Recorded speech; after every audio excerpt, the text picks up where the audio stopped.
The Republican National Convention is now underway in Cleveland, Ohio. The theme of this first day, Make America Safe Again, with a focus on recent violence, national security, immigration, and foreign policy.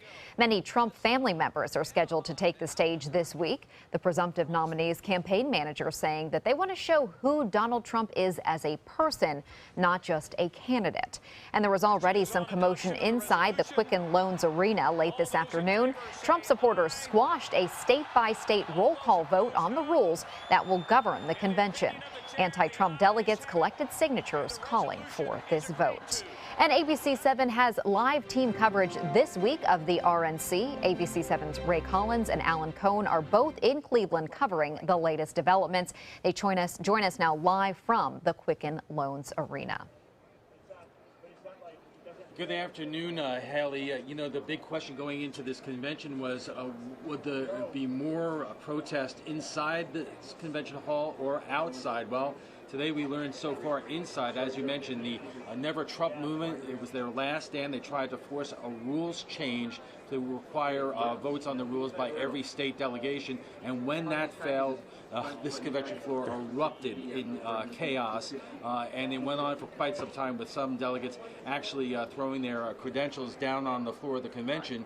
Our day started earlier today at the Embassy Suites nearby with the Florida delegation, and what they were asking Trump's senior strategist here in Florida is, what about the ground game? Because there were been some reports that the Trump campaign office is closed and they have not been doing much while Secretary Clinton's campaign is up and running across Florida. And this is what the strategist told us earlier today.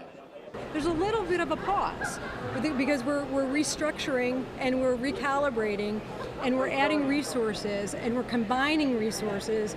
And so what that means is that maybe there's not the same level of activity that they had in the primary, and so people are getting anxious and antsy. So our biggest problem is actually getting enough of our volunteers engaged with activities. Right.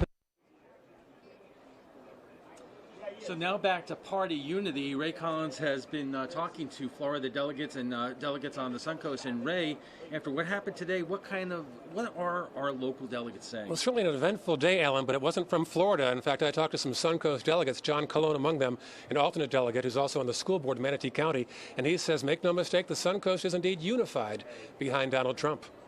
I think, this convention's done a lot of good for everybody so far. The people who would never Trump are not being heard from again. I think that the Pence appointment did a lot to bring our party more together. I think that his values are good American values, and I think Mr. Trump will get good advice from him. So we are between the afternoon and evening sessions right now, quiet right now on the floor, unlike 4 o'clock this afternoon. Donald Trump will be here tonight. Usually they don't arrive until later in the week, but tonight the nominee will be here on Monday night.